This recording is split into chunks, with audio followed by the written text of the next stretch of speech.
Welcome to Tax Teach. Today I want to talk about whether or not you should hire a financial advisor. Just to give you some background on myself, I am a certified public accountant, a CPA. I also have a master's in the science of taxation. I'm not a financial advisor by trade, but I'm very interested in finances and just financial information. And that's the whole reason why I'm creating this video. First part of the video, I'm going to talk about reasons why you might want to hire a financial advisor. The second part of the video, I'm going to talk about my situation and what I do with my finances. And hopefully this video is informative and you'll learn a little bit as I talk about reasons why you might hire a financial advisor and just kind of what I do with my finances. Without further ado, let's talk about reasons why you might hire a financial advisor. First reason why you might want to hire a financial advisor is you don't really have direction on how to meet certain goals that you have for yourself financially. Saving for college for your kids or yourself, paying for a wedding in the future, saving for retirement, various goals. You have these in your mind, but you don't know what steps to take or where to put your money in order to best meet those goals. A financial advisor is knowledgeable most of the time in various asset categories. They know the stock market, they know the bond market, they know about bank accounts and certain certificate deposits to put your money into. So they'll walk you through the goals that you have and the best way to meet those goals based off your needs. So that's the first reason why you might want to hire a financial advisor is you just need direction on how to meet the goals that you have for yourself, and you don't know how to do that by yourself. A second reason why you might want to hire a financial advisor is you just don't want to deal with your finances because you have a finite amount of time in the day and you just don't want to worry about it. There's things like hanging out with your family, you have hobbies, you want to focus on your career, so many other areas you might want to put your time towards, and finances doesn't really interest you. Having a financial advisor help with your money goals can help eliminate the time you would spend on that by yourself. So that frees up more time for you to do things that you care about. So a financial advisor can be a tool to take that time that you would normally do yourself and investing your money and have them do it. So that's another reason why you might hire a financial advisor, is just to have them deal with finances because you don't have enough time in your day, or it's not really a priority of yours. You have other priorities that take precedent. A third reason why you might want to use a financial advisor, and this kind of ties to the first point, is you just don't know much about financial products or finances in general, and you're very nervous on next steps to do with the money you've accumulated. Maybe index funds, bonds, mutual funds, all these investment terms are foreign to you, and it's really brings more comfort when you work with somebody, a financial advisor, to help you, put money into these kind of financial instruments. Myself, being a accountant, I'm a little bit more familiar with these terms, but I realize that there's a lot of people out there that it's very daunting to understand what all these financial terms are, these financial products, and hiring a financial advisor can help alleviate that uncertainty that comes with the unknown, the unknown of all these options out there. I don't really know what direction to go. A financial advisor can help you when you're unsure of what all these options are when it comes to investing your money. Now, I just went over 3 reasons why you might want to hire a financial advisor. There are many more out there, but those are the 3 ones that I wanted to highlight. Next, I'm going to talk about what I do with my finances to give you a contrast of the 3 points that I just gave, but also what I do personally. What I do personally when it comes to investing is I have my own brokerage account. Think Vanguard, Schwab, TD Ameritrade, Robinhood, Vanguard. these institutions, one of them, I have a brokerage account where I can put my money into it, and then I can buy assets like stocks, index funds, mutual funds, bonds, and various other kinds of assets. Personally, I like to invest in index funds, specifically the index fund that tracks the S&P 500, Standard & Poor's 500. What that is the top or the largest 500 companies in the US. And investing in this asset, this index fund that mimics the performance of these top 500 US companies, it gives me a little bit of diversification. And for those of you who aren't familiar with the term diversify, it basically means not putting all your eggs in one basket, right? One day, maybe one company is doing bad because they're not making the revenue that people expect them to make. Or maybe an industry in general is doing bad, while another industry is doing very well. There's a lot of innovation, companies are having record earnings. What that happens is, with diversification, I might own an asset in this bad category, but also have one in this good category, and it kind of levels out. And over time, ideally, you'll have steady returns that are meeting the goals that you want. The S&P 500 in general, over the history of its life, will return you around 10%, not accounting for inflation, every year. And that's an average. Some years, you'll be going down, some they'll be going up, but on average, you'll make 10%, which is a pretty good return, all things considered. The 10% that I just mentioned is the returns that the S&P 500 historically has shown over the lifespan of its existence. That 10% return a lot of times is better than what actively managed funds are trying, their returns. People who are paid to invest money in stocks and try to beat the S&P 500 or the stock market in its total, a lot of times will fall short if you were to put money into the index fund that matches the S&P 500. When it comes to getting that 10% average return that the S&P 500 historically has returned, you have to be in the market for a decent amount of time.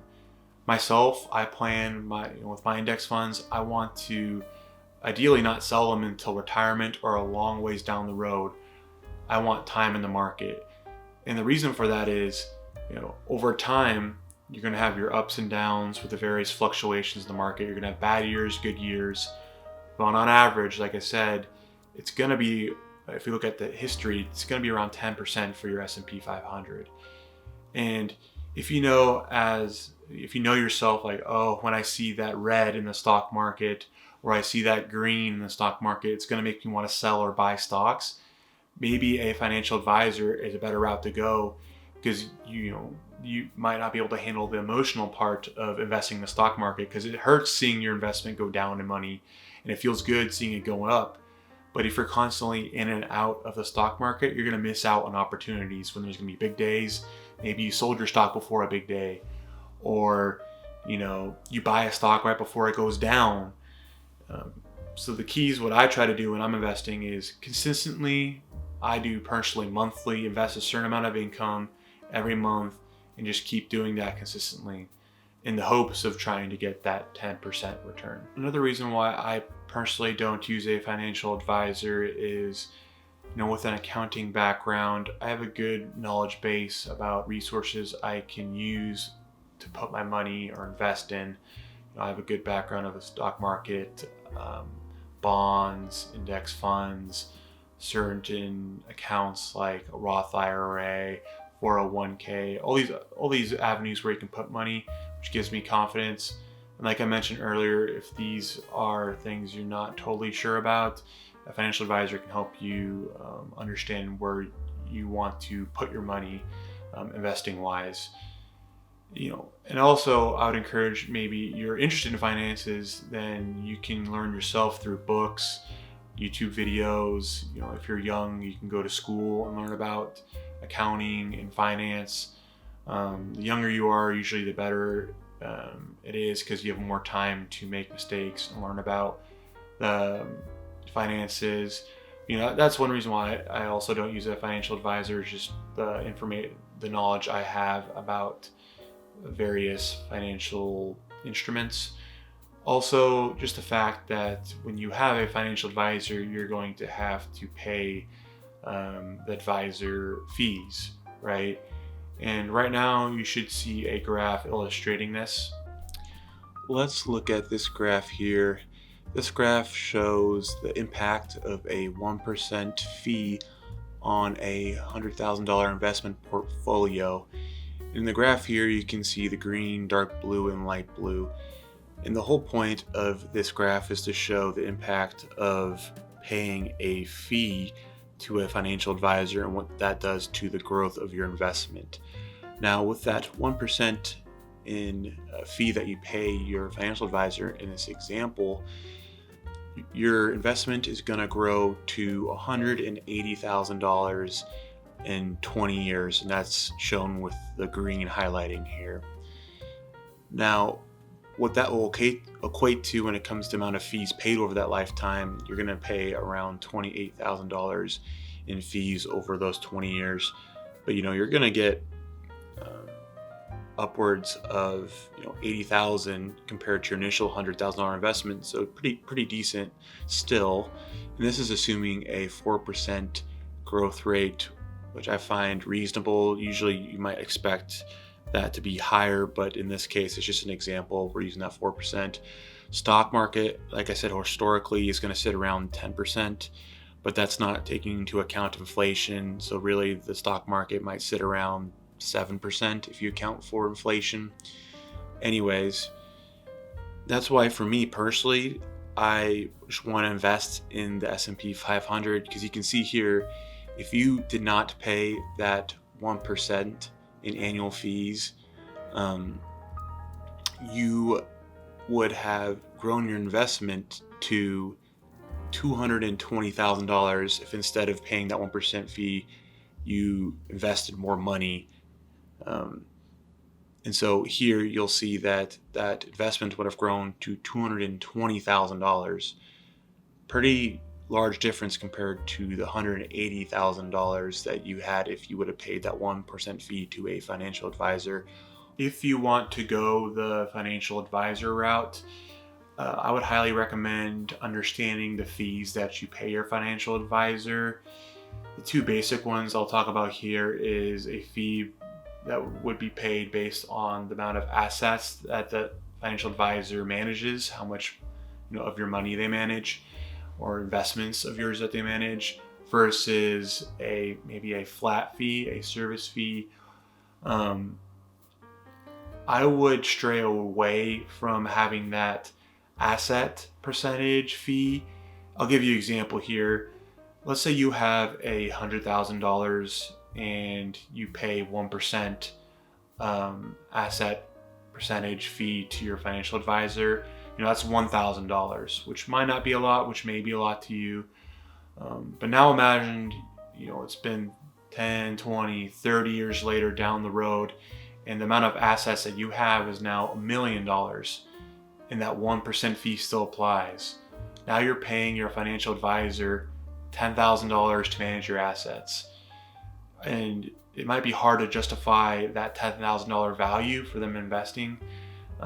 So that's why I usually would think about maybe going with somebody who has a service fee. No matter what, they charge a certain amount. So even if you had $1 million worth of assets, they still charge a flat fee. It doesn't matter how large your assets are.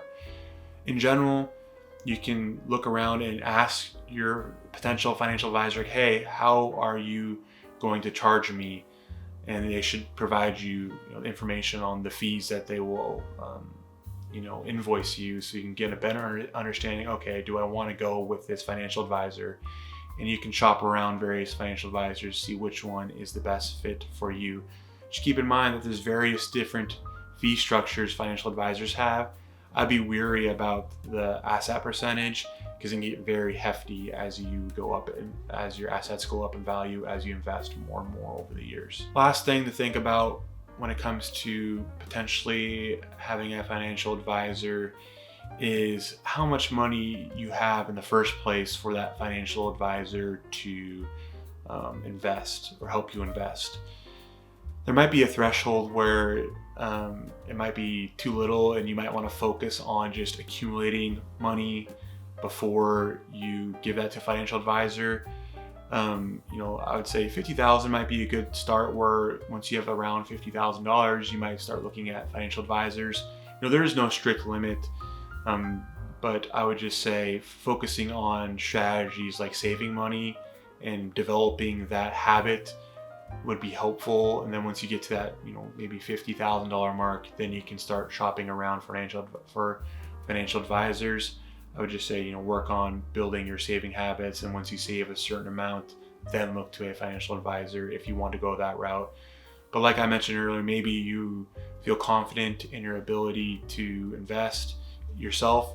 And in that case, I would encourage you to go over the principles that use the principles that I went through, putting your money in the stock market or that whatever asset category, and just leaving it there, letting it ride into many years, because over time usually you're going to get better returns than if you're in and out of the market. That concludes the video. I hope you all found me talking about reasons why you might want to hire a financial advisor, as well as talking about my own personal experience and how I invest my money has been helpful for you, and maybe helping you think about where you want to go next when it comes to your finances.